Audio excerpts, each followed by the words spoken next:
Marami po kasi nagpapa-inquire sa akin ng motor na to. So ito yung pinakabagong Honda PCX 160 Standard. What's up mga idol? Chris Ride Motovlog nga po pala. For today's, nandito ngayon tayo sa DES, Duwixam Incorporated, Lagao Branch, General Santos City. So dito muna tayo sa Honda motorcycle.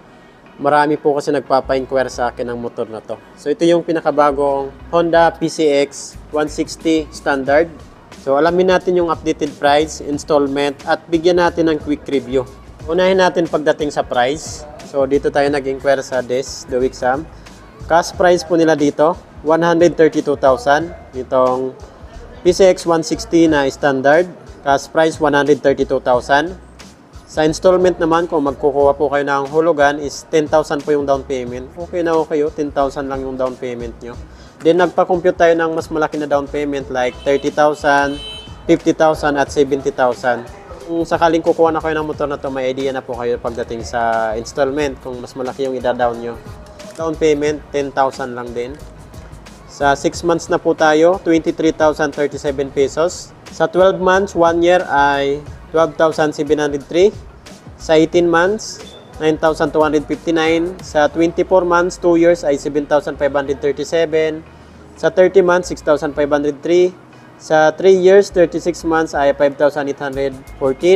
Rebates pa po yan ng 200 pesos. Ayan o, may mga rebates pa yan na 200 pesos. Dating naman sa 30,000 na down payment, so ito na lang po yung monthly niya. Sa 12 months, 1 year ay 10,687. Sa 2 years, 24 months ay 6,353. Sa 3 years, 36 months ay 4,909. Rebate ng 200. So yan, magle-less pa yan ng 200 pesos. Then sa 50,000 na down payment naman, yan, 50,000 na down payment. Sa 12 months, 1 year ay 8,670. Sa 2 years, 24 months ay 5,170. Sa 3 years, 36 months ay 4,003 pesos. So ito magiging 3,800 na lang to. Then sa 70,000 na down payment naman, ayan o, 70,000 na down payment. Sa 12 months, 1 year ay 6,653. Sa 2 years, 24 months ay 3,987.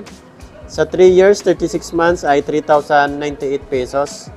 So ito magiging, ano na lang to mga idol, 2,898 kapag may rebate pa na 200 pesos. Pag maaga po tayo magbayad. Yan o. So ito na lang po yung mga monthly niya kapag ito yung mga down payment nyo.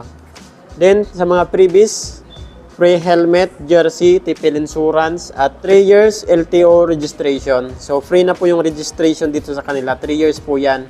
So, yung down payment nyo, malinis na po yan mga idol. So, yan, bakit Honda PCX 160 naman yung kukunin nating motor? So, ito po yung standard. Gusto ko dito kasi sa motor na to is elegant. Ayan o. Kahit saan mo dalhin, okay na okay po itong motor na to. Then, comfortable. Ayan o. Yung comfort pag nagra-rides ka kahit long distance, swak na swak itong motor na to.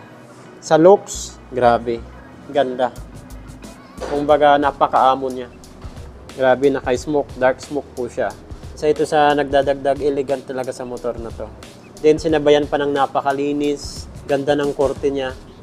Dito naman yung B-shape naman po ito. Yung daytime running lights niya. Sa headlight naman, lahat po ito gumagamit na ng LED. So, wala po sang halogen bulb. Signal light niya, nandito po. Yan, signal light, tigkabilaan. High beam, low beam na headlight, dito po. Ganda, napakaliwanag po nito sa gabi. Ayan o. Then, ito naman po yung design niya dito sa harapan niya. Malapad po siya dito. Yan. Mas malinis na tingnan compare sa dati. Suspension naman po nito sa harapan, mas malaki. Ayan o.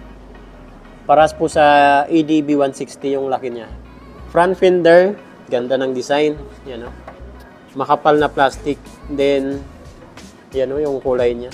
Pagdating naman po sa braking system niya dito sa harapan, hydraulic disc brake, dual path piston caliper. Yan yung brand niya, Nissan.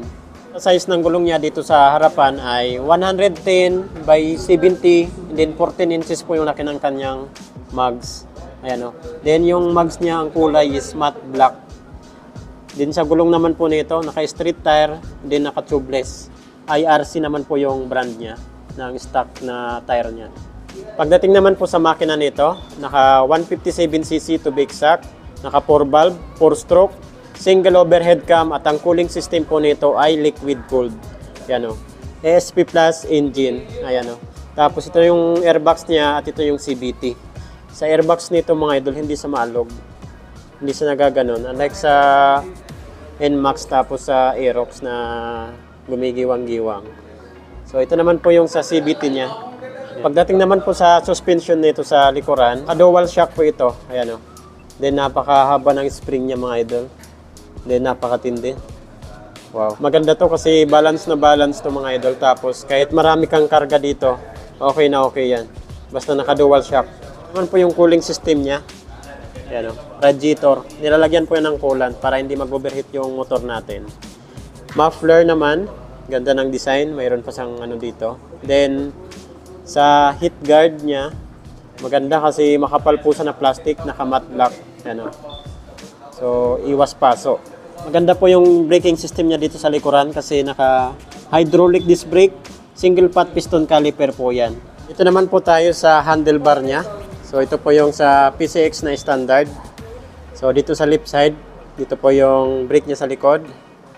Maganda po dito sa brake niya kasi naka-combi brake po ito. Pag nagbi-brake po tayo sa harapan, sumasabay po yung sa likuran. High beam, low beam na switch, horn, turn signal light. Sa right side naman, meron po sa ditong idling system. Then hazard switch, napakaganda. Electric start. Maganda rin yung design niya dito mga idol. Kahit hindi na sa naka-naked, yung design naman niya dito sa mga plastic niya dito sa harapan, maganda. Ayan o. Then, panel gauge naman, ganda yung design, napaka-detalyado, naka-digital na po yan lahat. So, sa ignition naman po nito, kahit standard po ito, naka-remote na po ito mga idol. Ayan, naka-keyless na po yan. So, dito naman po tayo nagbubukas ng ating upuan, then dito yung sa fuel. So, yung dito banda mga idol, plain lang po siya. Wala sa masyadong arte, wala sa masyadong design. Ayan, fuel tank naman dito. Pagdating naman po sa upuan niya, ganda. Naka-two-tone po ito. Napakalambot. Ayan o. Malambot. Tapos magaspang. Buksan naman natin. Under seat compartment. Grabe. Sobrang lawak. Sobrang lapad. Ayan o. Laki mga idol o. Wow. Okay na okay ito mga idol. Napakalaki ng compartment niya. Ganda talaga ng design niya mga idol. So dito naman yung emblem ng PCX 160. Ayan o. Naka-silver po siya. So ito naman po yung taillight tsaka brake light niya. Napakaangas, ganda. Dito naman po yung lagayan natin ng plate. Then reflectorized dito. Okay na okay. Lapad din ang kanyang back fender. Ito yung makikita natin sa side profile niya. Yan, napaka-muscular dito. Tapos ito yung footrest niya. Tapos meron siya ditong maganda yung may stretch mo yung paa mo dito. Kaya napakaganda nito pang long distance. Tapos matipid din po pala ito sa gas kasi naka-fuel injection po ito. So yan, bakit Honda PCX 160 standard yung kukunin nating motor?